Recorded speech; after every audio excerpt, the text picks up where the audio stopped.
Bismillahirrahmanirrahim. Assalamualaikum warahmatullahi wabarakatuh.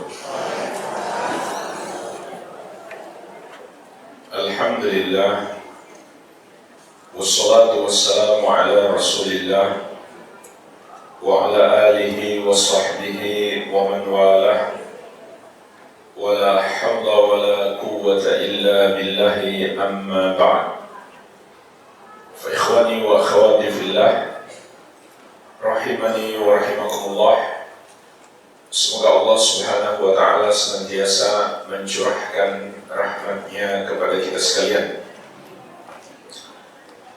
Kita lanjutkan pembahasan buku 25 Kaidah Tauhid. Memasuki kaidah yang pertama. Alhamdulillah, di pertemuan yang lalu kita sudah bahas tentang makna dan pembagian tauhid dan syirik. Maka kita akan mulai masuk pada kaidah yang pertama. At-tauhidu a'zamul wajibat wa syirku a'zamul muharramat. Tauhid adalah kewajiban yang paling agung, dan syirik adalah keharaman yang paling besar. Inilah jemaah sekalian kaidah yang pertama. Wajib kita yakini kewajiban kita yang paling agung adalah mentauhidkan Allah Subhanahu wa ta'ala. Sebaliknya, dosa syirik adalah dosa yang paling besar. Di antara dalilnya, surat An-Nisa ayat ke-36. Mari kita perhatikan dalilnya. Kemudian juga perhatikan wajhul istidlal, sisi pendalilan. Jadi ini penting dipahami para penuntut ilmu. Bukan hanya dalilnya yang perlu kita pahami, tapi juga di mana wajhul istidlal, sisi pendalilannya. Allah Subhanahu wa ta'ala berfirman, wa'budullaha wa la tusyriku bihi syai'a. Dan beribadahlah kepada Allah, dan janganlah kamu mempersekutukannya dengan sesuatu apapun. Wabil walidaini ihsanan, dan hendaklah kamu berbuat baik kepada kedua orang tuamu. Wabidil qurba, dan kepada kerabat atau keluarga. Wal yatama, dan anak-anak yatim. Wal masakin, dan orang-orang miskin. Wal jari dzil qurba, dan tetangga dekat. Wal jaril junub, dan tetangga jauh. Was sahibi bil jambi, dan teman seperjalanan.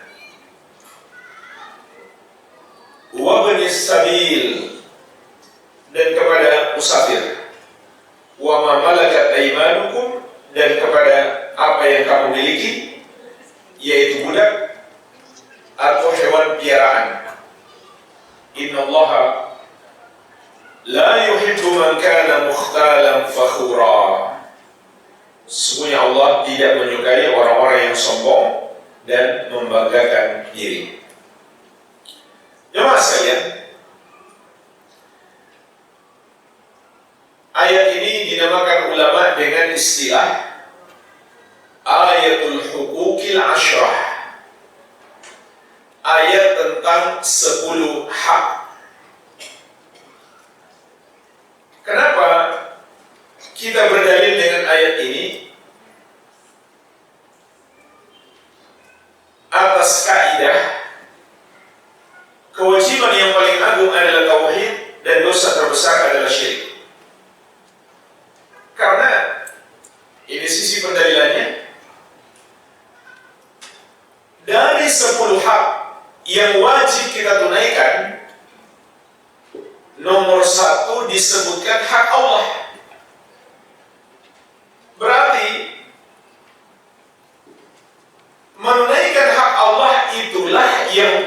wajib atas kita. Apa hak Allah?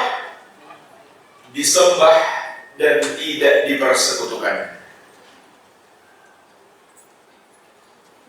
Artinya, kita menyembah hanya kepada Allah yang satu saja, dengan keyakinan hanya Allah yang berhak disembah, dan semua yang disembah selain Dia adalah salah. Dan kita murnikan ibadah kita hanya untuk Allah semata, tidak sedikit pun kita berikan kepada selainnya. Maka inilah yang disebut dengan tauhid. Tauhid bukan sekadar menyembah Allah, tapi juga tidak mempersekutukannya dalam penyembahan itu. Dari 10 hak, tauhid disebutkan di urutan yang pertama, menunjukkan inilah kewajiban yang paling besar. Dan sebaliknya, pelanggaran terhadapnya, yaitu dosa syirik, adalah dosa yang paling besar. Kenapa jemaah sekalian? Karena tauhid itu adalah hak Allah Subhanahu wa ta'ala. Dan Allah adalah zat yang maha besar. Kalau begitu, haknya adalah hak yang paling agung. Menunaikan haknya adalah kewajiban kita yang paling besar. Dan Rasulullah SAW telah menegaskan, tauhid itu adalah hak Allah, sebagaimana dalam dalil berikutnya. Beliau bersabda, "Fa inna haqqallahi 'alal 'ibadi an ya'buduhu wa la yusyriku bihi syai'a." Sesungguhnya hak Allah atas hamba adalah mereka beribadah kepadanya dan tidak mempersekutukannya dengan sesuatu apapun. Maka kalau begitu, menunaikan hak Allah adalah kewajiban kita yang paling besar. Dan lihat di sini, hak Allah bukan hanya disembah, tapi juga tidak dipersekutukan. Kalau begitu, kita harus mentauhidkan Allah dalam penyembahan. Bukan sekedar menyembah Allah, tapi kita murnikan penyembahan kita hanya untuk Allah semata. Inilah hak Allah atas para hamba. Kalau begitu, inilah kewajiban yang paling besar. Dan jemaah sekalian, kita semuanya sepakat, hak orang tua wajib ditunaikan. Tidak ada orang yang berkata, walaupun saya anak, ya terserah saya mau berbakti kepada orang tua atau tidak, ya suka-suka saya. Nggak ada orang berkata begitu. Semua orang mengatakan wajib setiap anak berbakti kepada orang tua. Maka jemaah sekalian, hak Allah lebih agung daripada hak orang tua kita. Lihat dalam surat An-Nisa ayat ke-36. Hak orang tua disebutkan di peringkat yang kedua setelah hak Allah Subhanahu wa ta'ala. Andai kita sepakat hak orang tua wajib ditunaikan, maka menunaikan hak Allah lebih wajib lagi. Oleh karena itu jemaah sekalian, di sini ada suatu pelajaran penting. Apabila disembah dan tidak dipersekutukan adalah hak Allah Subhanahu wa ta'ala, maka hamba tidak berhak untuk menyembah kepada selain Allah. Kenapa? Karena kalau dia menyembah selain Allah, berarti dia melanggar hak Allah. Hak orang tua saja nggak boleh dia langgar. Bagaimana lagi dengan hak Allah Subhanahu wa ta'ala? Begitu pula, di sini kita bisa memetik pelajaran. Manusia tidak berhak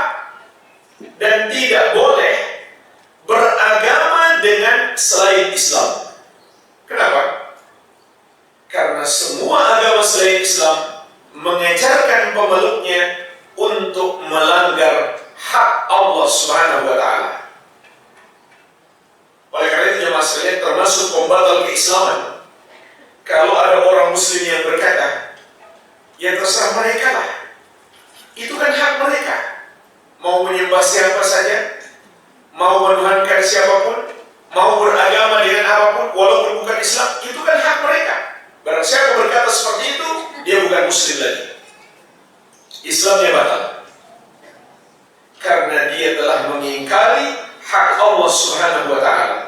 Dia tidak lagi beriman kepada tauhid, dan dia telah memiliki keyakinan syirik, yaitu dia membolehkan dan membenarkan serta menyetujui dan meridhoi penyembahan kepada selain Allah Subhanahu wa Ta'ala.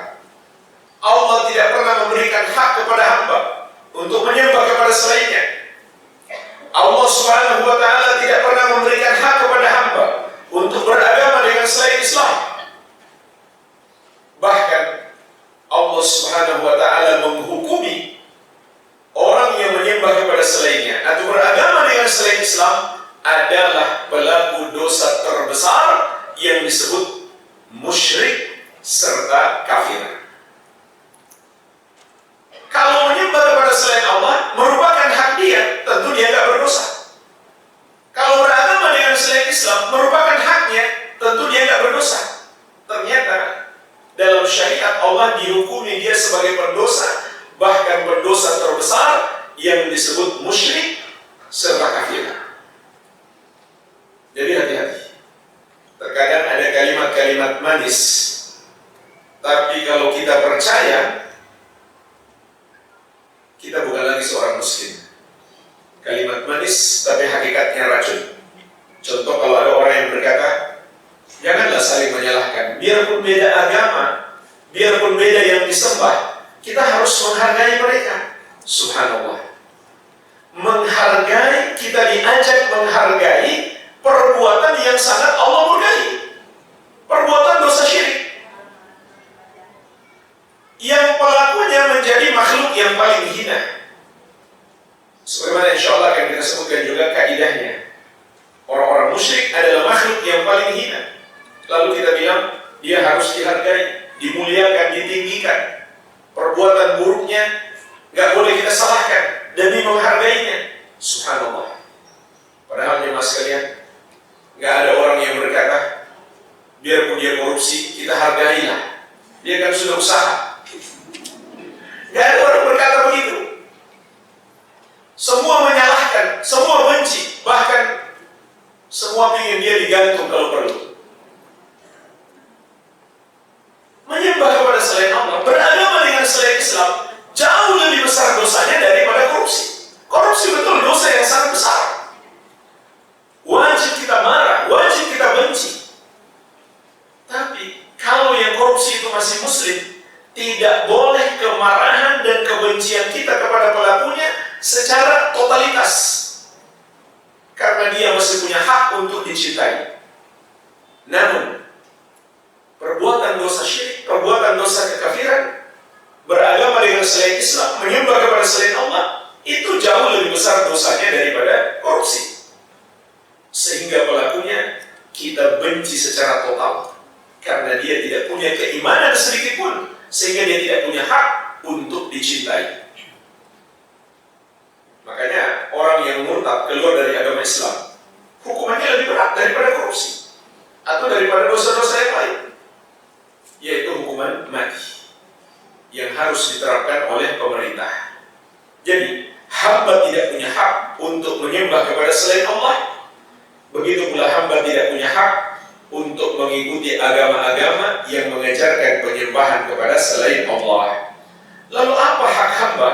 Dalam lanjutan hadis, Rasulullah SAW bersabda, "Wa haqqal ibadi 'ala Allahi alla yu'adziba man la yusyriku bihi syai'a." Adapun hak hamba atas Allah adalah Allah tidak akan mengazab orang yang tidak mempersekutukannya dengan sesuatu apapun. Jemaah sekalian, hadis ini mengabarkan kepada kita bahwa tauhid itu satu-satunya jaminan keselamatan. Tapi dengan syarat tentunya kita menghadap Allah, membawanya, kita amalkan terus sampai kita berpisah dengan kehidupan dunia ini. Barang siapa yang mati tanpa membawa dosa syirik, maka dia pasti selamat. Sebagaimana juga di hadis yang lain, Rasulullah SAW bersabda, "Man mata la yusyriku billahi syai'an dakhala al-jannah, wa man mata yusyriku bihi syai'an dakhala an-nar."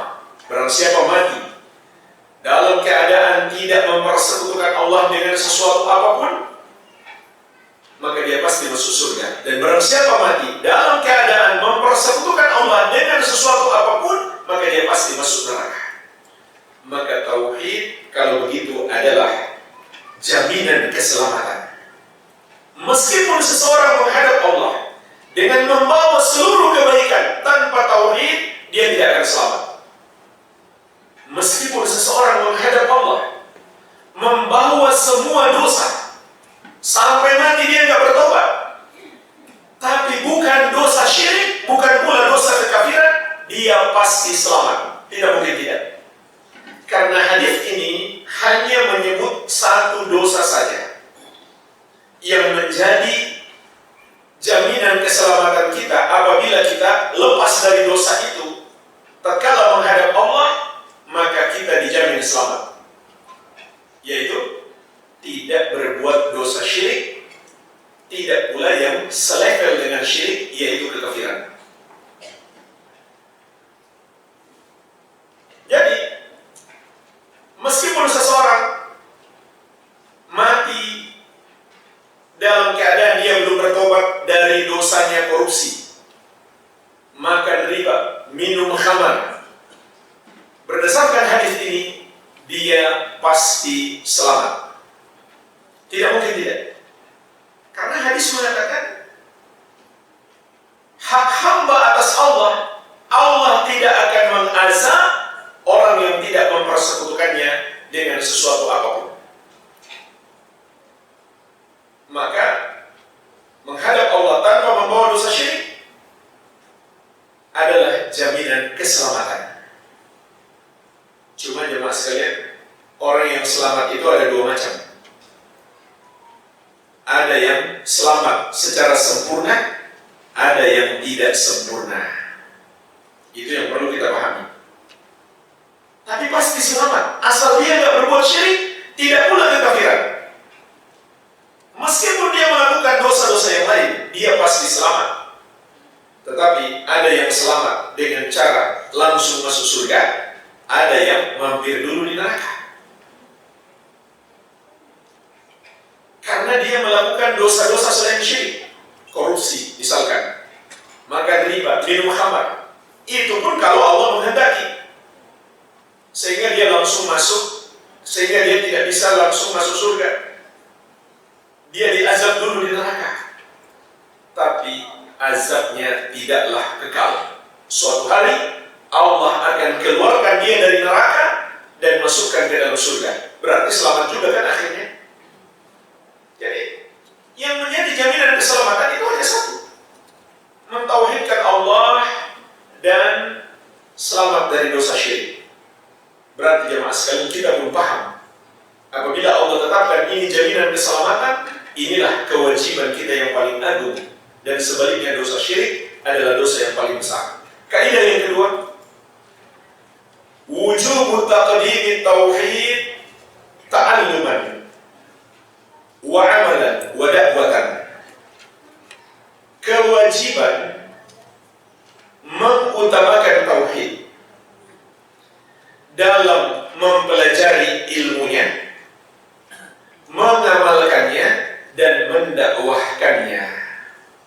Jemaah sekalian, ini adalah cabang dari kaidah yang pertama. Karena apabila kita sudah paham tauhid adalah kewajiban yang terbesar, kalau begitu mempelajari ilmunya, mengamalkannya, dan mendakwahkannya juga termasuk kewajiban yang paling besar.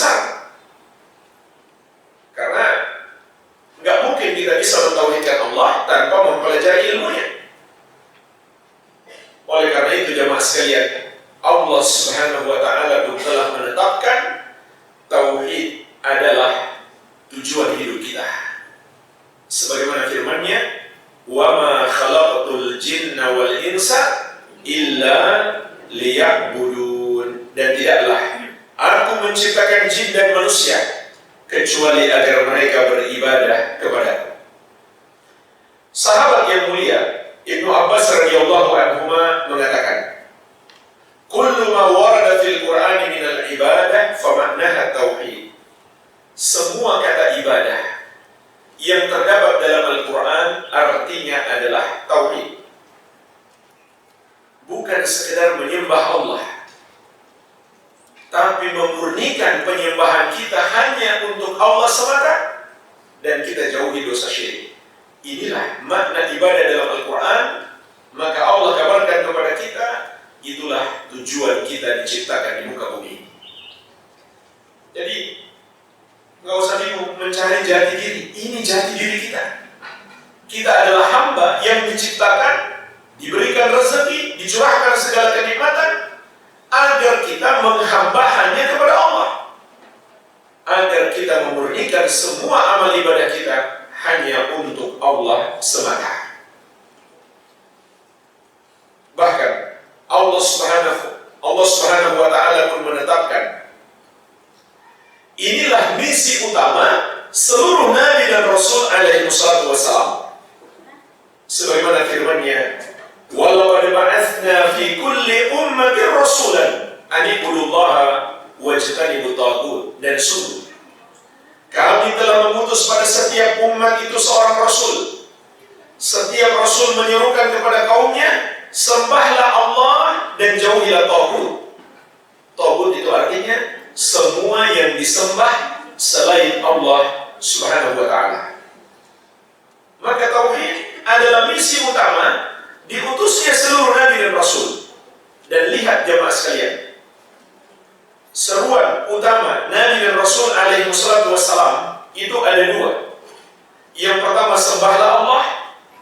Yang kedua, jauhilah penyembahan kepada selain Allah. Maka penyembahan yang dimaksudkan dalam Islam kalau begitu adalah mentauhidkan Allah, bukan sekedar menyembah Allah, tapi memurnikan ibadah itu hanya untuk Allah semata. Maka jemaah sekalian, jika kita telah paham tauhid adalah hak Allah yang paling agung, yang Allah jadikan sebagai tujuan hidup kita, yang Allah tetapkan sebagai misi utama diutusnya seluruh Nabi dan Rasul alaihi wassalam. Kalau begitu, kita seharusnya juga paham ilmu tauhid, mempelajarinya itulah yang paling wajib atas kita. Begitu pula mengamalkannya dan mendakwahkannya. Makanya kalau ada orang yang semangat menuntut ilmu, tapi dia cenderung meremehkan ilmu tauhid, sementara ilmu yang lain dia sudah sangat menguasai, ilmu tauhid dia belum paham, ini adalah penuntut ilmu yang sedang dipermainkan oleh setan. Begitu pula para ustaz, para dai, para kiai yang semangat berdakwah, tapi mereka cenderung meremehkan dakwah tauhid. Begitu pula mereka semangat memberantas kemaksiatan, kemungkaran, seperti memberantas riba misalkan, tapi mereka cenderung meremehkan perbuatan dosa syirik yang terjadi di masyarakat. Tidak mereka ingatkan, tidak semangat mereka mengingatkan seperti ketika mereka mengingatkan bahaya riba. Maka ini adalah para dai, para ustaz, dan para kiai yang sedang dipermainkan oleh setan. Mereka telah menyimpang dari jalan dakwah para Nabi dan Rasul alaihi wassalam. Kenapa jemaah sekalian dakwah pada Nabi dan Rasul alaihi wassalam selalu mengutamakan tauhid? Karena tauhid itu adalah pokok amalan. Nggak ada gunanya kita ajak orang sholat, puasa, zakat, haji, meninggalkan maksiat, tapi dia masih berbuat dosa syirik. Karena ibadahnya tertolak, tidak diterima oleh Allah Subhanahu wa Ta'ala. Misalkan jemaah sekalian, ada orang melakukan dosa, makan riba, berjudi, dan percaya kepada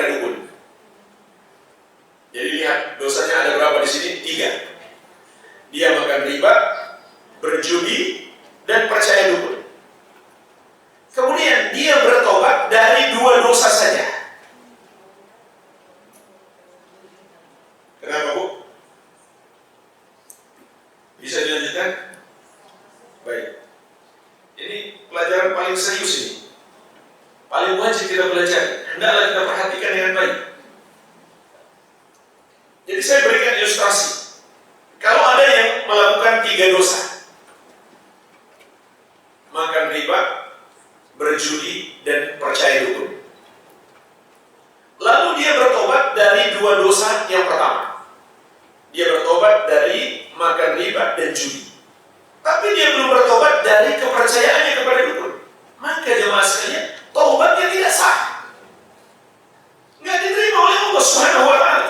Jadi percuma kita ngajak dia jangan makan riba, jangan berjudi, sementara dia masih percaya dukun.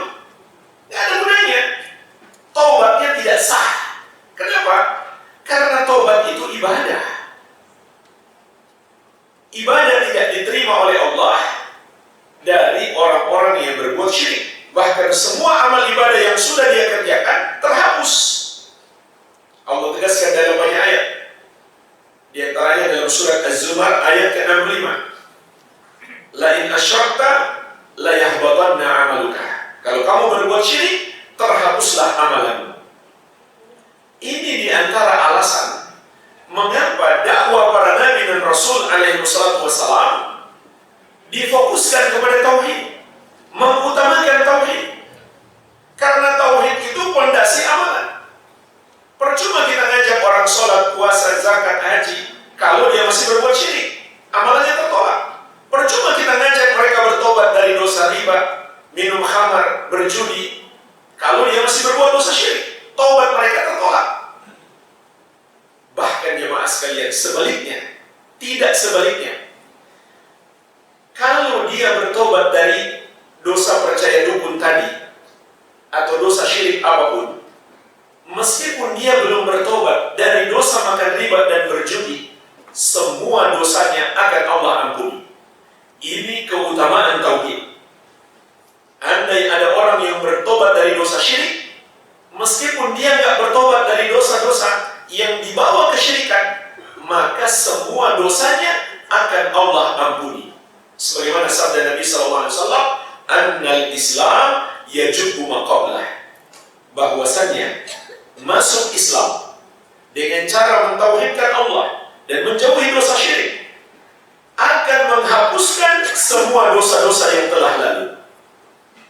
Ini menunjukkan keutamaan tauhid. Oleh karena itu dakwah para nabi dan rasul difokuskan kepada tauhid. Sebagian orang dakwah mereka difokuskan kepada perebutan kekuasaan. Sampai mereka mengatakan, sekarang nggak ada lagi syirik kecuali di istana negara atau di gedung parlemen. Maka kita harus fokus berjuang merebut gedung parlemen dan merebut istana negara. Ini adalah suatu kejahilan, kebodohan. Kekuasaan itu sebetulnya hanyalah anugerah yang Allah akan berikan kalau kita sudah betul-betul merealisasikan tauhid. Dan perbuatan syirik di sekitar kita itu masih sangat banyak. Bahkan kesyirikan yang terjadi misalkan di istana negara yang mereka maksudkan adalah berhukum dengan selain syariat Allah. Ini akan kita bahas insya Allah, ada babnya. Pada dasarnya berhukum dengan selain syariat Allah itu adalah syirik kecil, tapi bisa juga menjadi syirik besar. Kapan menjadi syirik besar? Kalau seseorang menyamakan hukum Allah dengan hukum makhluk. Atau lebih parah lagi, kalau seseorang menganggap hukum buatan makhluk lebih baik daripada hukum Allah Subhanahu wa Ta'ala, barulah menjadi syirik besar. Atau dia menghalalkan apa yang Allah haramkan, atau mengharamkan apa yang Allah halalkan, barulah menjadi syirik besar. Tapi pada dasarnya itu syirik kecil. Jadi yang syirik kecil mereka anggap malah syirik besar. Yang syirik besar orang yang berdoa kepada selain Allah, kepada penghuni kubur, orang yang mempersembahkan sesajen kepada setan-setan. Itu syirik besar, mereka anggap itu hal yang biasa. Itu hanya budaya, itu hanya adat istiadat, bahkan harus dilestarikan. Subhanallah, ini adalah kejahilan, kebodohan. Begitu pula jemaah sekalian. Kenapa tauhid harus selalu kita utamakan? Karena tauhid adalah kunci utama meraih pertolongan Allah umat yang kuat dan berjaya. Dan jangan mimpi kita bisa mengalahkan Yahudi. Coba lihat bagaimana Yahudi telah membantai saudara-saudara kita kaum muslimin setiap hari sampai hari ini. Bukan cuma berbulan-bulan, sudah bertahun-tahun loh. Setiap hari mereka membantai saudara-saudara kita, membunuh anak-anak, mengubur rumah-rumah, masjid-masjid. Sedangkan kita umat Islam adalah umat yang besar, tapi tidak mampu menyelamatkan saudara-saudara kita kaum muslimin di Palestina. Hanya bisa keluar-keluar di medsos. Hanya bisa melakukan hal-hal yang sama sekali belum berpengaruh besar untuk menghentikan Yahudi. Kenapa? Karena kelemahan kita. Apa penyebab kelemahan kita? Karena Allah tidak memberikan pertolongan kepada kita. Disebabkan jauhnya kita dari agama Allah Subhanahu wa Ta'ala, bahkan jauh dari pokok agama, yaitu tauhid. Dan Allah Subhanahu wa Ta'ala telah menetapkan kunci untuk meraih kemenangan dan pertolongan Allah itu ada dua: mentauhidkan Allah dan berpegang teguh dengan sunnah Nabi SAW. Sebagaimana firman Allah, Ya ayyuhan Nabi, hasbukallah wa man ittaba'aka minal mu'minin. Wahai Nabi, cukup bagimu Allah sebagai penolong, dan penolong orang-orang beriman yang mengikutimu. Lihat ayat ini. Siapa yang Allah akan berikan pertolongan? Orang-orang beriman yang mengikuti Nabi Muhammad SAW. Siapa orang beriman itu? Dalam surat Al-An'am ayat 82 Allah Subhanahu wa Ta'ala berfirman, Alladzina amanu wa lam yalbisu imanahum bidzulmin ulaika lahumul amnu wa hum muhtadun. Orang-orang yang beriman dan tidak mencampurkan iman mereka dengan kesyirikan sedikit pun, mereka itulah orang-orang yang Allah akan berikan keamanan dan hidayah. Jadi kategori utama orang beriman adalah tidak berbuat dosa syirik. Artinya dia mentauhidkan Allah. Enggak ada orang beriman tanpa mentauhidkan Allah Tabaraka wa Ta'ala. Jadi jemaah sekalian, kunci utama kemenangan umat Islam adalah kembali kepada tauhid dan sunnah. Kita masuk kaidah yang ketiga, dan ini insya Allah kaidah terakhir yang akan kita bahas di kesempatan ini. Ini kaidah yang sangat penting. Wujubul khauf minasyirki wa wasailihi.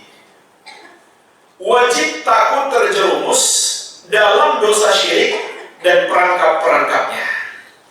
Jadi ini hukumnya wajib. Kenapa?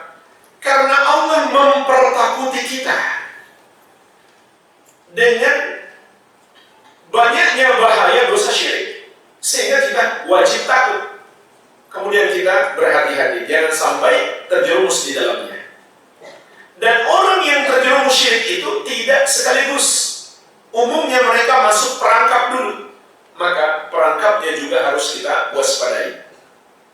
Di antara dalil yang menunjukkan bahaya dosa syirik adalah firman Allah Subhanahu wa Ta'ala, Innallaha la yaghfiru an yushraka bihi wa yaghfiru ma duna dzalika liman yasha. Sesungguhnya Allah tidak akan mengampuni dosa syirik dan akan mengampuni dosa selain itu bagi siapa yang Dia kehendaki. Ayat yang mulia ini menunjukkan kepada kita dahsyatnya murka Allah kepada orang yang berbuat syirik, karena Allah menetapkan tidak akan diampuni dosanya. Tapi maksud ayat ini kalau sampai mati dia tidak bertobat. Makanya sebelum mati cepat-cepat bertobat dari perbuatan dosa syirik. Sedangkan dosa-dosa yang lain, maksud ayat ini biarpun dia tidak bertobat, masih ada harapan dia mendapatkan ampunan. Kalau Allah menghendaki diampuni, dia pun diampuni. Kalau Allah menghendaki diazab, maka dia pun diazab, tapi azabnya tidaklah kekal. Kemudian Allah menegaskan, wa may yusyrik billahi faqad dhalla dhalalan ba'ida. Dan barang siapa yang mempersekutukan Allah, maka dia telah sesat dengan kesesatan yang jauh. Bukan kesesatan yang dekat, tapi kesesatan yang jauh. Artinya dia sangat sesat, yang paling sesat. Mana orang-orang yang mengatakan jangan saling menyesatkan. Ini kalimat manis, tapi kalau salah penempatan, ini berakibat pada pendustaan terhadap ayat Allah. Lihat ayat ini, Allah yang menyesatkan orang yang berbuat syirik. Tapi orang liberal mengatakan, jangan saling menyesatkan. Yang tidak boleh saling menyesatkan itu kalau sama-sama Muslim, ahlu sunnah. Ahlu bid'ah pun mereka pantas dihukumi sebagai orang-orang sesat. Tapi kesesatan mereka tidak sama dengan kesesatan orang musyrik. Kesesatan orang musyrik di sini kata Allah, dhalalan ba'ida, kesesatan yang jauh. Dan orang-orang musyrik jemaah sekalian, kalau mereka disebut sesat, tentu mereka marah. Dan itulah sebabnya mengapa Nabi Muhammad SAW dimusuhi. Karena beliau menyampaikan ayat seperti ini, menegaskan mereka itu sesat. Biarpun mereka marah, beliau tetap sampaikan. Tapi umat beliau hari ini nggak enak. Jaga perasaan mereka. Takut menyampaikan kebenaran demi mencari ridho manusia. Tapi Nabi Muhammad SAW tidak peduli. Mereka tersinggung, mereka marah. Beliau tetap menyampaikan kebenaran. Karena beliau tidak mencari keridhaan mereka, melainkan keridhaan Allah Subhanahu wa Ta'ala. Dan kelak di hari kiamat jemaah sekalian, orang-orang musyrik pun akan ikut menyesatkan diri mereka sendiri. Sebagaimana sudah kita bahas pada pembahasan definisi syirik, kelak di hari kiamat orang-orang musyrik akan berkata, Allahi in kunna lafi dhalalin mubin. Bahkan mereka bersumpah, demi Allah, dulu kami benar-benar berada dalam kesesatan yang nyata ketika di dunia. Lihat, mereka menyesatkan diri mereka sendiri.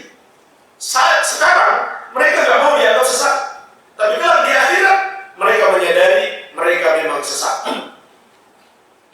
Tallahi in kunna lafi dhalalin mubin. Mereka berkata, demi Allah, dulu kami di dunia benar-benar berada dalam kesesatan yang nyata. Apa kesesatannya? Idh nusawwikum bi rabbil alamin. Karena kami menyamakan kalian, yaitu yang mereka sembah selain Allah, dengan Allah Rabbul Alamin. Seperti ibadah yang seharusnya diberikan kepada Allah, tapi mereka berikan kepada makhluk, maka berarti mereka menyamakan makhluk itu dengan Allah. Ini adalah suatu kesesatan. Begitu pula jemaah sekalian, dosa syirik menghancurkan seluruh amalan. Sebagaimana firman Allah, وَلَقَدْ أُوحِيَ إِلَيْكَ وَإِلَى الَّذِينَ مِنْ قَبْلِكَ لَئِنْ أَشْرَكْتَ لَيَحْبَطَنَّ عَمَلُكَ وَلَتَكُونَنَّ مِنَ الْخَاسِرِينَ. Dan sungguh telah diwahyukan kepadamu dan kepada para nabi sebelummu, kalau kamu berbuat syirik, terhapuslah amalanmu dan kamu termasuk orang-orang yang merugi. Subhanallah, ayat ini pertama sekali ditujukan kepada Nabi Muhammad SAW, sebagaimana pernah ditujukan kepada para nabi dan rasul terdahulu. Kalau mereka berbuat syirik, amal mereka terhapus. Padahal kita tahu bersama, amal para nabi dan rasul adalah amalan-amalan yang paling hebat, dari segi kualitas maupun dari segi kuantitas. Namun, andai mereka berbuat syirik, kata Allah, amalan mereka terhapus. Bagaimana lagi dengan amalan kita? Amalan kita cuma sedikit. Sedikit itu pun nggak berkualitas baik. Dan dosa-dosa kita banyak. Kalau kita tambah dengan dosa syirik, maka hancurlah seluruh amal-amal kita. Namun tentu kita harus meyakini Nabi dan Rasul itu maksum, mereka terjaga dari dosa syirik. Makanya di sini kan cuma dikatakan andai kamu berbuat syirik, bukan kamu mungkin terjerumus syirik. Para Nabi dan Rasul tidak mungkin terjerumus syirik karena Allah Subhanahu wa Ta'ala melindungi mereka. Dan yang paling berbahaya jemaah sekalian adalah dosa syirik mengekalkan pelakunya di neraka. Sebagaimana firman Allah, "Maka lil musyrikina an ya'muru masajid Allah syahidina 'ala anfusihim bil kufr." Tidaklah pantas orang-orang musyrik itu untuk memakmurkan masjid-masjid Allah sedang mereka mengakui bahwa mereka sendiri kafir. ulaika habitat a'maluhum wa finnari hum khalidun. Mereka itulah yang terhapus amalan-amalan mereka dan mereka kekal di dalam neraka.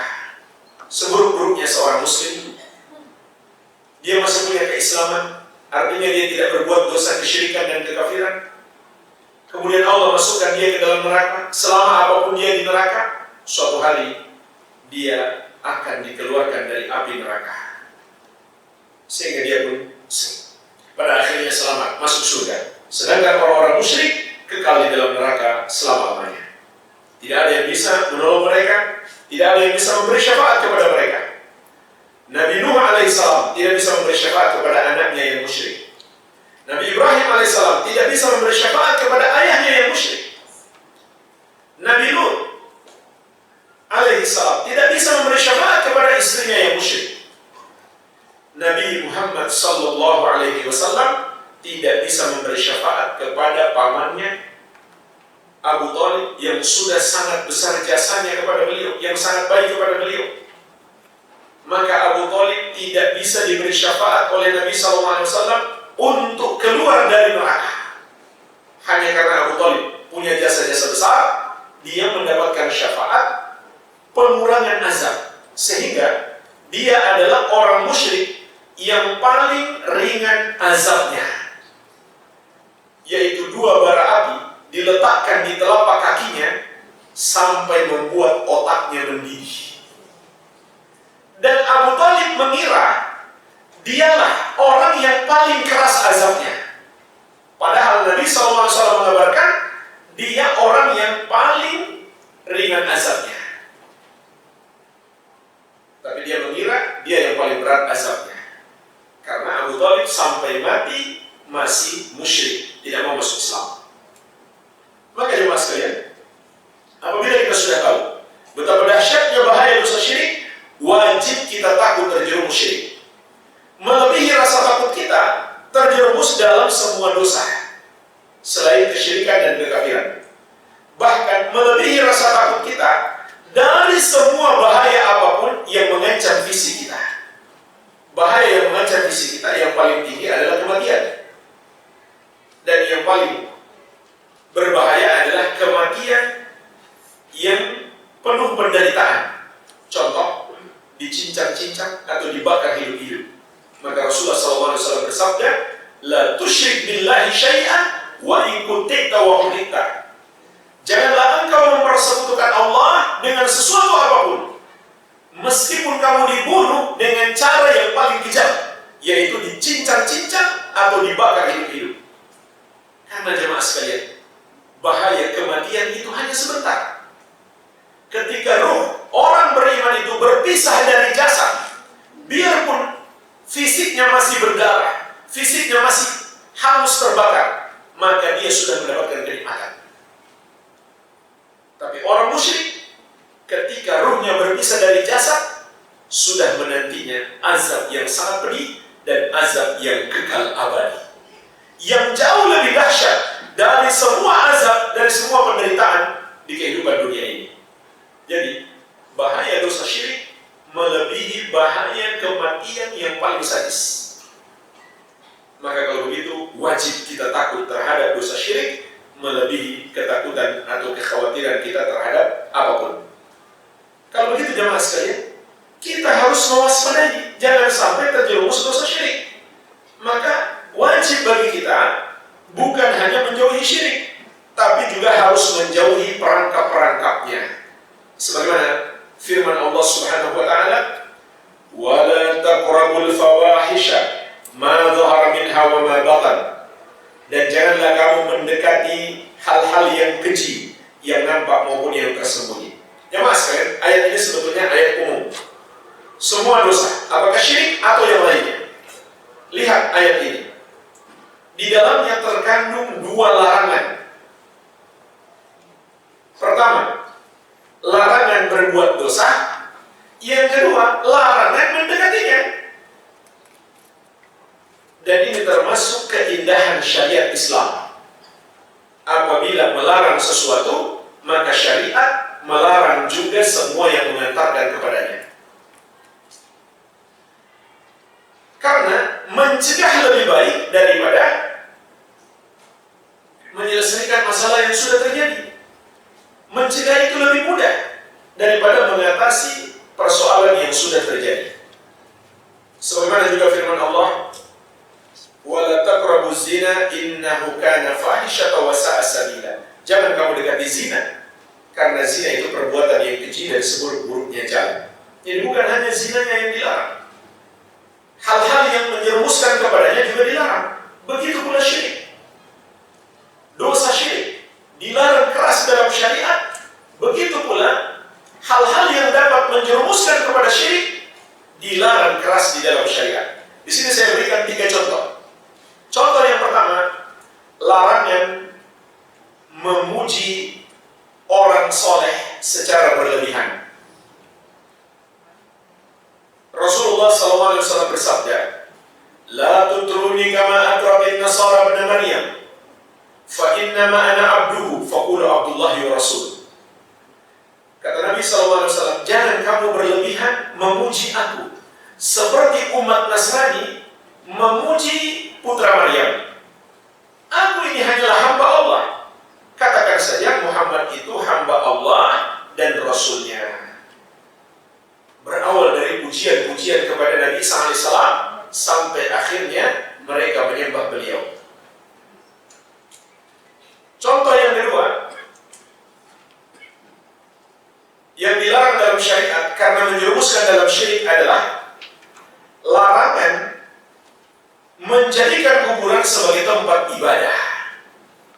Dan bentuknya ada 3. Pertama, beribadah di kuburan itu. Yang kedua, ini lebih parah lagi, membangun masjid di kuburan, karena itu dianggap kuburan orang soleh, mereka bangun masjid di situ. Yang ketiga, mengubur di masjid. 3-tiganya terlarang karena ini termasuk pintu syirik. Maka dilarang keras di dalam syariat. Rasulullah SAW bersabda, "Ala wa inna man kana qablakum kanu yattakhiduna qubura anbiya'ihim wa salihihim masajida. Ala fala tattakhidul qubur masajida. Inni anhaakum an dzalik." Ketahuilah, sesungguhnya umat sebelum kalian menjadikan kuburan para nabi dan orang-orang soleh mereka sebagai tempat ibadah. Maka ingatlah, jangan kalian menjadikan kuburan sebagai tempat ibadah. Sungguh, aku melarang kalian melakukannya. Contoh yang ketiga, larangan membuat gambar makhluk bernyawa. Karena ini pintu syirik. Lama-lama makhluk itu disembah. Dan itu sudah terjadi. Sebagaimana sabda Nabi SAW, "Inna asyaddan nasi adzaban indallahi yaumal qiyamah al-musawwirun." Sesungguhnya di antara manusia yang paling keras azabnya di sisi Allah pada hari kiamat adalah orang-orang yang membuat gambar makhluk bernyawa. Ini contoh 3 pintu syirik yang dilarang di dalam syariat dengan larangan yang sangat keras. Jadi bukan hanya syiriknya yang dilarang, pintu-pintunya kita juga dilarang mendekatinya. Walhamdulillah, ini yang bisa kita bahas. Semoga bermanfaat. Apakah orang yang meyakini hantu versi Indonesia itu termasuk syirik? Gimana maksudnya hantu versi Indonesia? Hantu yang miskin-miskin begitu, yang pakaiannya nggak ganti-ganti, ya, pakai kain kafan. Kain kafan terus dia pakai, nggak ganti-ganti. Bahkan ada yang nggak punya pakaian, pakaian sudah berdarah-darah, nggak diganti-ganti. Begitu maksudnya?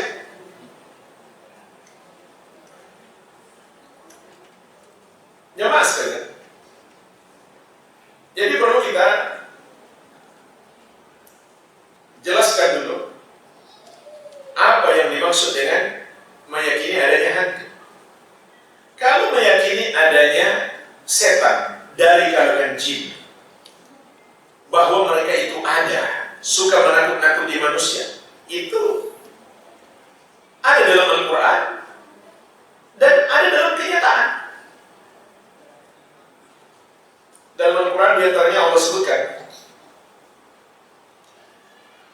wa annahu kana rijalun minal insi ya'udhuna birijalin minal jinni fazaduhum rahaqa. Dahulu segolongan manusia minta perlindungan kepada para jin, maka para jin itu hanya menambah dosa dan rasa takut mereka.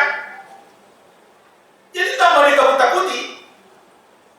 Sebagaimana Ibnu Katsir rahimahullah menjelaskan tentang ayat ini. Ada sebuah riwayat dahulu, apabila manusia datang di satu lembah di tempat tidak berpenghuni, yang dihuni hanya oleh para jin, apa yang terjadi? Para jin di situ berlarian ketakutan. Inilah jemaah sekalian rahasia para jin. Sebenarnya mereka takut kepada kita, apalagi kepada orang beriman. Mereka takut kepada kita. Kok bisa-bisanya kita yang jadi takut kepada mereka? Dan lihat dalam Al-Quran, Allah Subhanahu wa Ta'ala mengatakan, "Inna kaida syaitani kana dha'ifa." Sesungguhnya tipu daya setan itu lemah. Gimana bisa kita takut kepada yang lemah? Bandingkan dengan tipu daya wanita. Kata Allah Subhanahu wa Ta'ala, "Inna kaidakunna 'azim." Sesungguhnya tipu daya kalian sangat dahsyat. Jadi siapa yang lebih berbahaya? Setan atau wanita? Yang lebih berbahaya adalah wanita yang dikuasai setan. Jadi kata Allah, tipu daya setan itu lemah. Nah, kembali kepada kisah tadi. Mereka berlarian, ketakutan karena manusia datang. Lalu mereka mengamati dari jauh. Dan mereka bisa mendengarkan manusia berkata, "A'udzu bi sayyidi hadzal wadi min sufaha'i qaumi." Aku berlindung kepada raja jin di sini supaya tidak diganggu oleh anak buahnya. Maka setan-setan pun menyadari ternyata mereka takut kepada kita. Lalu mereka kembali kemudian menakut-nakuti manusia, bikin penampakan, ada yang kesurupan, dibikin suara-suara mengerikan. Jadi ini ada dalam Al-Quran. Adanya hantu kalau maksudnya adalah setan-setan dari kalangan jin yang menakut-nakuti manusia. Itu ada. Wajib kita percaya keberadaannya. Dan itu fakta kan? Itu fakta dialami oleh banyak orang. Tapi kalau maksudnya hantu, ruh yang gentayangan, orang yang sudah wafat lalu berubah jadi hantu karena mau balas dendam misalkan, maka ini adalah khurafat. Ini adalah akidah yang bertentangan dengan Al-Quran. Allah Subhanahu wa Ta'ala berfirman, "Wa min waraihim barzakhun ila yaumi yub'atsun." Di hadapan mereka ada barzakh. Di hadapan orang-orang yang sudah mati itu ada dinding pembatas. Mereka tidak akan mungkin menembusnya. Mereka tidak bisa keluar dari alam kubur sampai kapan? Sampai hari kebangkitan. Gimana bisa dia jalan-jalan di muka bumi? Padahal dalil-dalil juga mengabarkan penghuni kubur itu hanya ada dua kemungkinan: mendapatkan nikmat kubur atau azab kubur. Tidak ada yang gentayangan di muka bumi. Jadi sama saja, mau versi Indonesia kayak versi Eropa sama saja. Nggak ada itu ruh gentayangan. Itu hanya khurafat. Itu hanyalah permainan setan untuk merusak akidah kita. Itu permainan setan. Kalau kita lihat misalkan di tempat kecelakaan, lalu muncul orang yang dulu mati di situ, itu hanyalah setan dari kalangan jin untuk menipu kita. Kalau kita mengatakan dia adalah ruh orang yang sudah mati, masih gentayangan, masih penasaran, maka itu bertentangan dengan Al-Quran. Begitu pula, kalau yang dimaksud dengan meyakini hantu, lalu kita jadi tunduk kepada mereka, minta tolong kepada mereka, minta perlindungan, kemudian melakukan apa yang mereka suruh, maka itu adalah perdukunan. Itu yang dilakukan oleh para dukun. Minta tolong kepada setan-setan. Dan setan-setan itu nggak mungkin menolong kecuali para dukun ini mau melakukan apa yang diinginkan oleh setan-setan. Sehingga hakikatnya para dukun itu adalah budaknya setan, tapi mereka sebut setan itu sebagai khadam. Khadam itu kan artinya pembantu, padahal dialah sebetulnya budak setan, bukan setan yang menjadi pembantunya.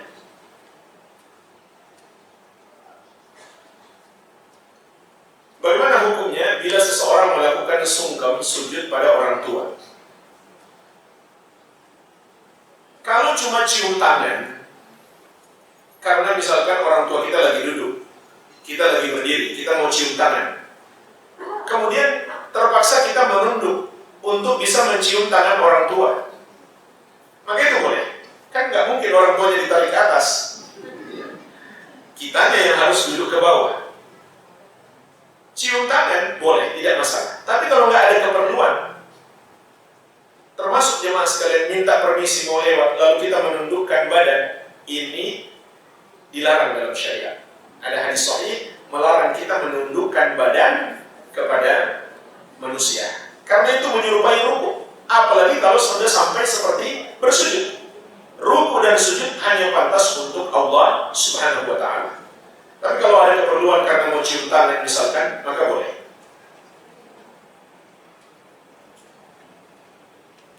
Tapi kalau sampai mencium kaki itu berlebihan.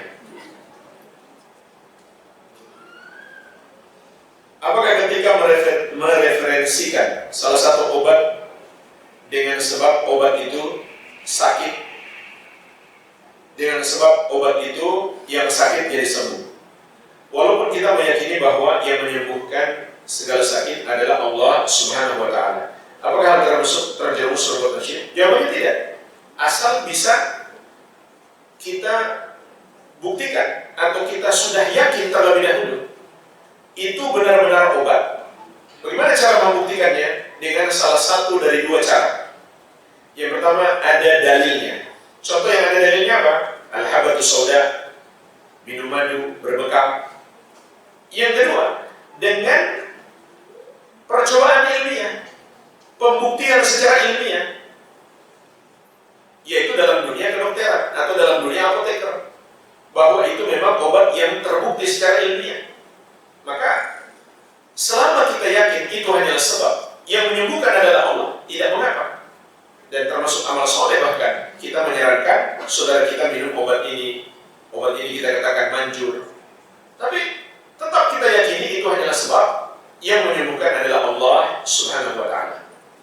Yang syirik itu kalau nggak bisa dibuktikan oleh salah satu dari dua cara ini. Contoh pengobatan para dukun. Orang yang datang berobat disuruh bawa kambing. Nanti katanya penyakitnya bisa ditransfer ke kambing. Sekarang kita lihat dengan dua cara ini, ada nggak dalilnya penyakit bisa ditransfer ke kambing? Tidak ada. Yang kedua, bisa nggak dijelaskan secara ilmiah? Saya kira nggak bisa. Nggak ada hubungan antara sebab dengan akibat. Itu juga zalim sama kambing ya, kalau betul terjadi. Tapi itu nggak betul-betul terjadi. Sehingga meyakininya sebagai sebab, padahal itu bukan sebab yang Allah tetapkan, adalah syirik. Apalagi sudah jelas-jelas dia adalah dukun, maka itu syirik yang lain. Apa hukum orang memakai gelang kesehatan dan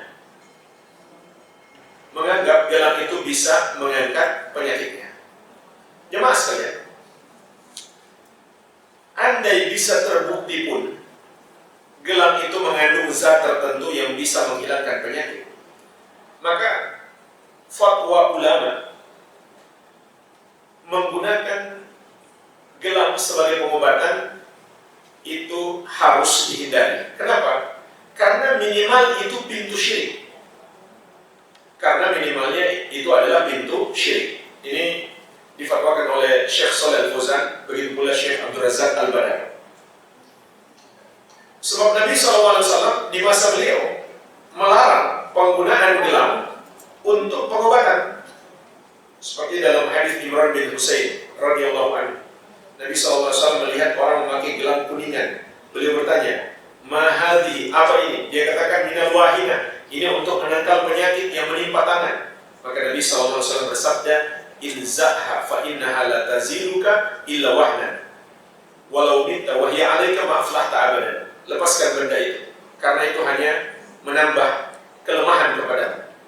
Kalau benda itu masih bersamamu, kamu tidak akan beruntung selama-lamanya. Jadi penggunaan gelang, begitu pula kalung sebagai pengobatan, ini menyerupai jimat-jimat. Maka minimalnya itu adalah pintu syirik, sepatutnya dihindari. Apalagi kalau nggak terbukti bahwa itu menghilangkan penyakit, maka berarti itu adalah penetapan sebab yang bukan sebab yang Allah tetapkan.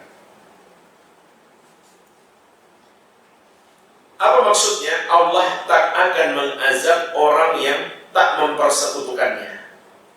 Bagaimana pelaku riba? Maksudnya adalah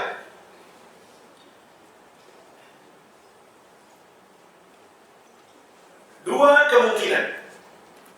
Apakah Allah tidak akan mengazabnya sama sekali,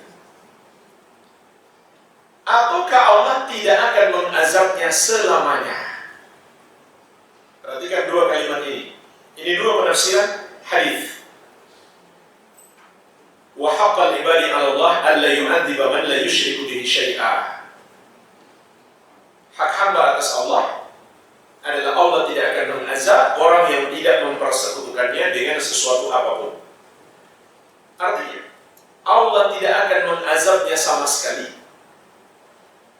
atau Allah tidak akan mengazabnya selamanya. Yang pertama maknanya berarti dia langsung masuk surga. Yang kedua maknanya berarti dia mampir dulu di neraka, tapi nggak selamanya. Kenapa kok dia mampir di neraka? Karena dia melakukan riba dan Allah tidak berkehendak mengampuninya. Karena sampai mati dia nggak bertobat, Allah nggak berkehendak mengampuninya. Kesimpulannya jemaah sekalian, pelaku dosa besar selain syirik dan kufur, statusnya di akhirat sesuai kehendak Allah. Kalau sampai mati dia nggak bertobat, kalau Allah menghendaki diampuni, langsung masuk surga. Kalau Allah menghendaki diazab, maka Allah azab, tapi azabnya tidak kekal. Berarti maknanya Allah tidak mengazabnya selamanya.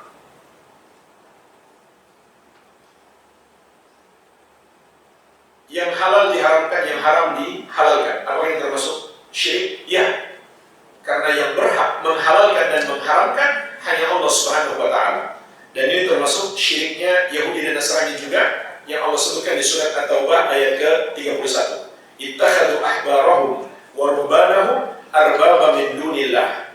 Mereka jadikan para ulama dan pendeta mereka sebagai Tuhan-Tuhan yang mereka sembah selain Allah. Nabi SAW menjelaskan maksud ayat ini, mereka menghalalkan yang haram karena ikut pendeta, atau mengharamkan yang halal demi ikut pendeta. Maka itu sama saja mereka telah menyembah para pendeta mereka. Tapi kita harus bedakan antara melakukan yang haram dan menghalalkan yang haram. Kalau ada orang minum khamar, maka itu dia pelaku dosa besar. Meskipun dia tidak minum, tapi dia mengatakan khamar itu halal, maka dia kafir. Karena dia menghalalkan apa yang Allah haramkan, itu adalah syirik. Biarpun dia tidak minum. Meskipun dia minum, tapi dia masih yakin ini haram, maka itu adalah dosa besar, namun tidak sampai membuat dia kafir.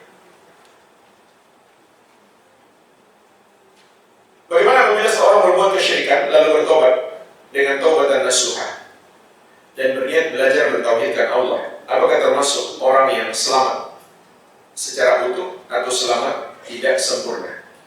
Kalau dia menghadap Allah dalam keadaan bertobat dari dosa-dosa syirik dan semua dosa yang lainnya, maka sempurna. Maka sempurna keselamatannya.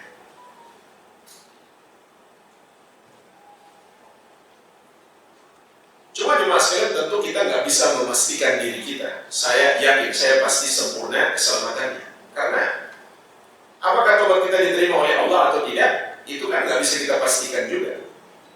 Maka kita hanya bisa berharap-harap cemas dan tetap berprasangka baik kepada Allah. Yang tidak sempurna itu adalah dia tidak berbuat syirik, tapi masih melakukan dosa-dosa yang lain yang tidak sampai kesyirikan dan kekufuran, seperti makan riba dan lain-lain. Itu pun tidak sempurna, bukan berarti dia pasti masuk neraka, tidak. Tapi sesuai kehendak Allah. Kalau Allah menghendaki diampuni, maka diampuni. Kalau Allah menghendaki diazab, maka diazab. Tapi azabnya tidak kekal. Sebagaimana dalam ayat An-Nisa 116 yang sudah kita sebutkan tadi. Seorang yang melakukan sholat, tapi masih melakukan ritual memberikan kepala kerbau di laut, jika sampai mati tidak ada yang mengingatkan mereka, dan karena kurangnya ilmu yang mereka dapatkan, apakah mereka juga berdosa karena ketidaktahuan? Para ulama mengatakan, orang yang tidak tahu itu ada dua macam. Yang pertama, yang sengaja tidak mau tahu, tidak mau belajar. Ada gurunya, ada ustadznya, ada buku-buku agama, ada siaran-siaran dakwah, tapi dia sengaja.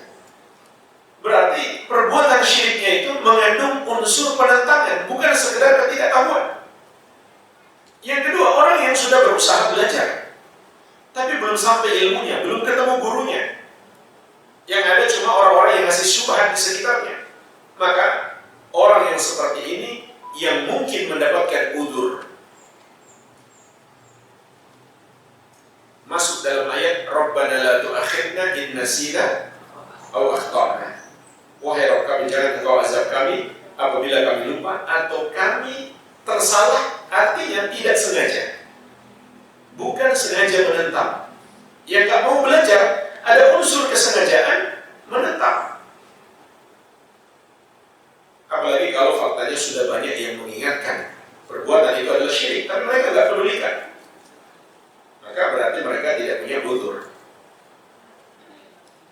Ketika kita menyaksikan saudara-saudara kita di Palestina disiksa, sementara umat Islam tidak bisa berbuat apa-apa. Dalam hal ini, apakah umat Muslim tidak boleh untuk berjihad? Karena berjihad harus ada izin dari penguasa. Bagaimana tentang hal ini? Iya, karena berjihad itu pertimbangannya harus matang. Karena Allah Subhanahu wa taala berfirman, "Wa'iddu lahum mastata'tu min quwwah." Siapkan kekuatan yang kamu sanggupi untuk menghadapi mereka.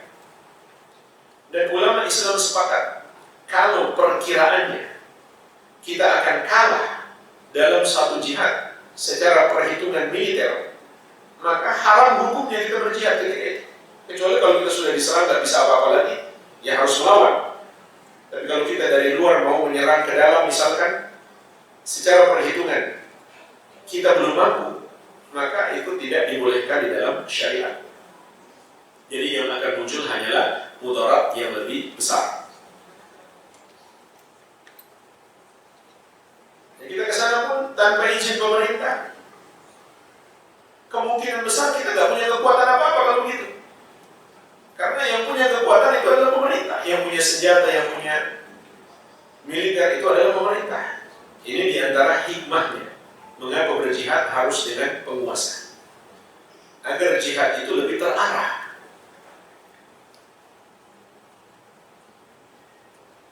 Sehingga bisa meraih kemenangan dan terhindar dari kemudaratan yang lebih besar. Yang jelas bicara jihad ini pembicaraan yang besar.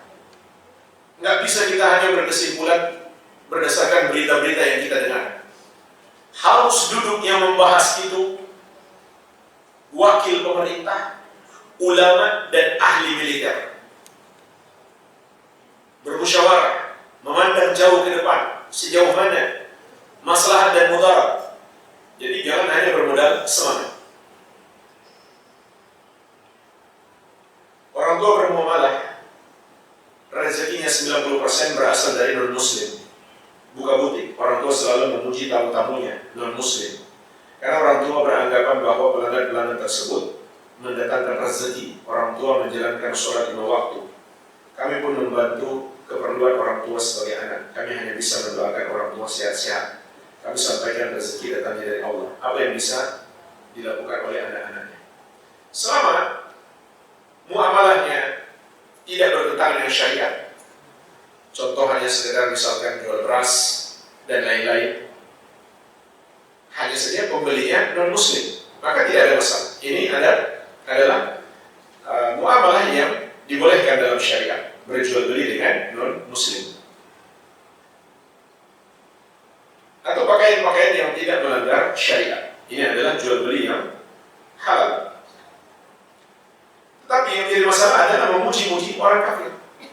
Bagaimana bisa jika umat Islam memuji-muji orang kafir, sementara Allah dalam Al-Quran mengatakan, ulaika hum syarrul bariyah, mereka adalah seburuk-buruk makhluk.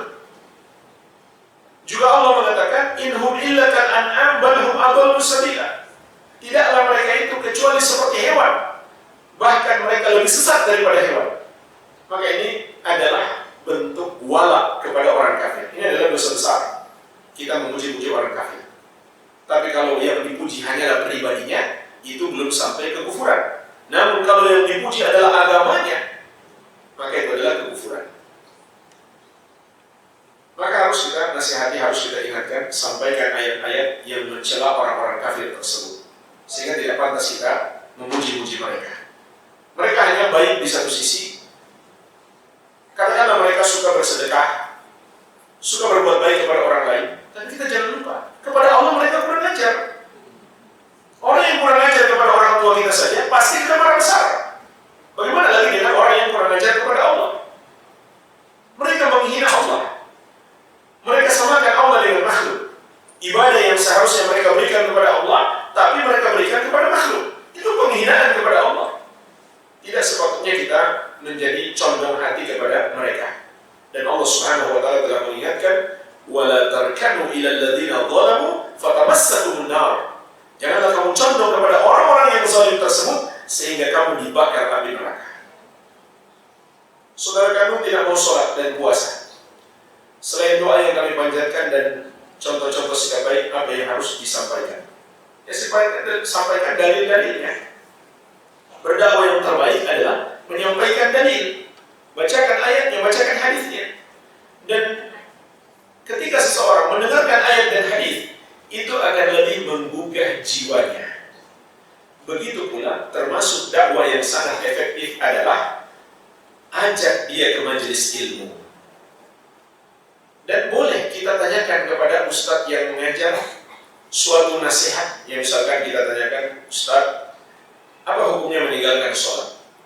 Pertanyaan kita sudah tahu jawabannya, tapi kita bertujuan untuk menasihati saudara kita yang hadir di majelis tersebut. Maka hal seperti itu boleh.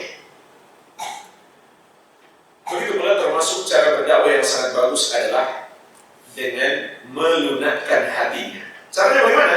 Dengan berbuat baik kepadanya, ngasih hadiah, sehingga ketika mendengarkan nasihat kita, dia mau menerima karena sudah senang kepada kita. Tapi kalau dia sudah tidak suka kepada kita karena kita keras dan kasar, lebih sulit lagi kita menasihati. Apa hukumnya berteman dengan non-muslim? Kalau itu berteman dekat, maka hukumnya haram, dilarang keras dalam syariat. Ya ayyuhalladzina amanu la tattakhidul yahuda wan nasara awliya. Wahai orang-orang yang beriman, jangan kalian menjadikan orang-orang Yahudi dan Nasrani sebagai wali-wali. Wali itu artinya teman dekat. Itu teman dekat yang termasuk bahaya itu. Suara HP. Suara HP yang musik-musik bisa diganti kan? Pakai yang selain musik. Nah, lagi. Baik, jadi kata Allah, jangan kamu jadikan Yahudi dan Nasrani sebagai wali. Wali itu artinya teman dekat, orang yang dicintai, orang yang dipercayai,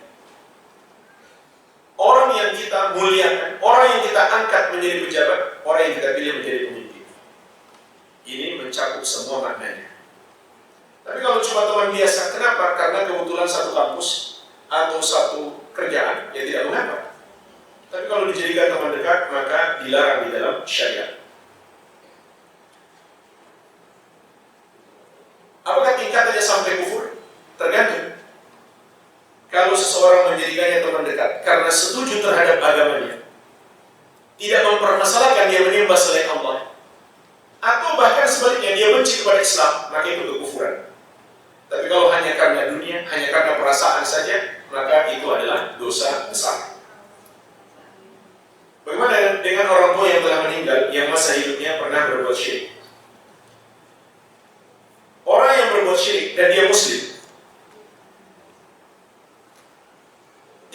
otomatis bisa kita kafirkan.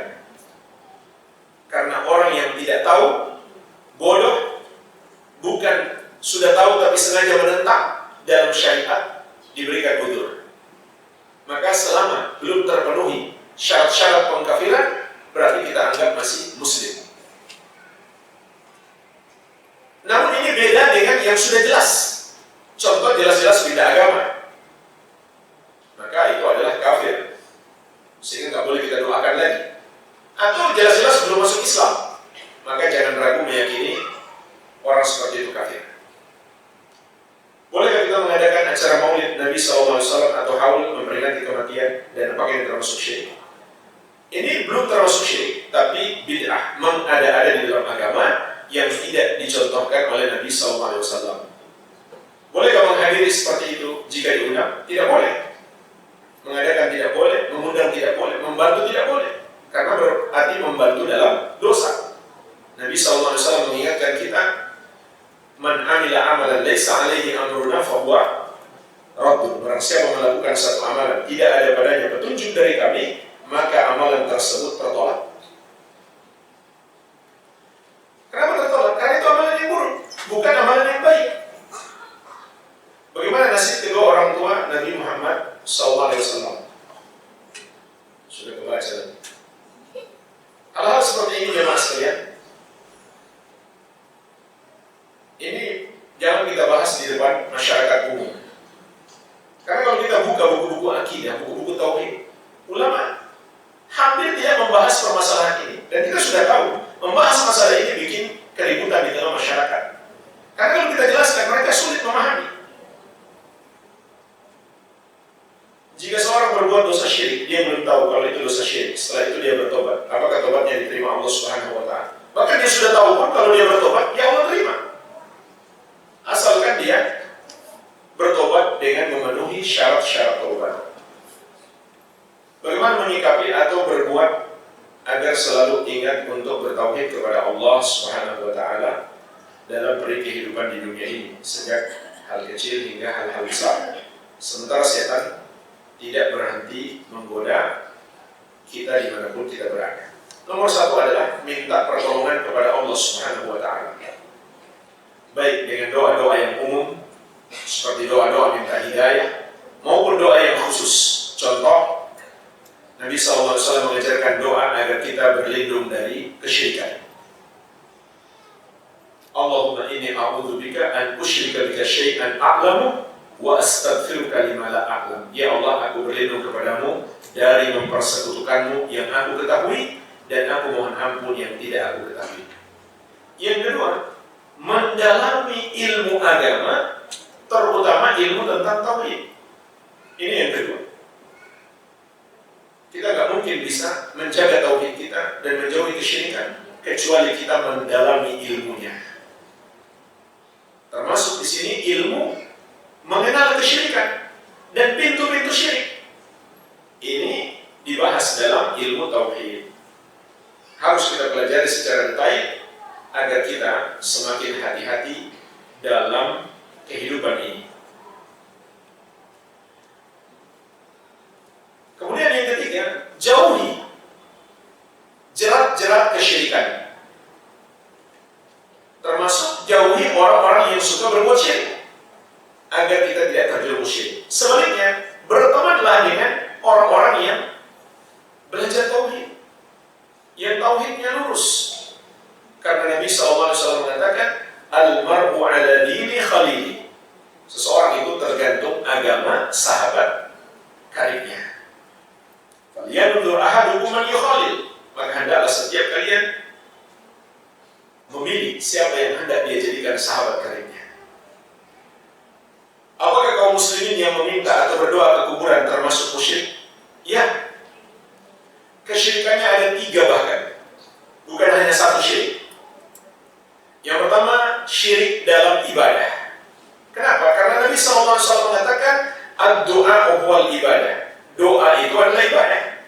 Maka berdoa kepada selain Allah sama dengan menyembah selain Allah.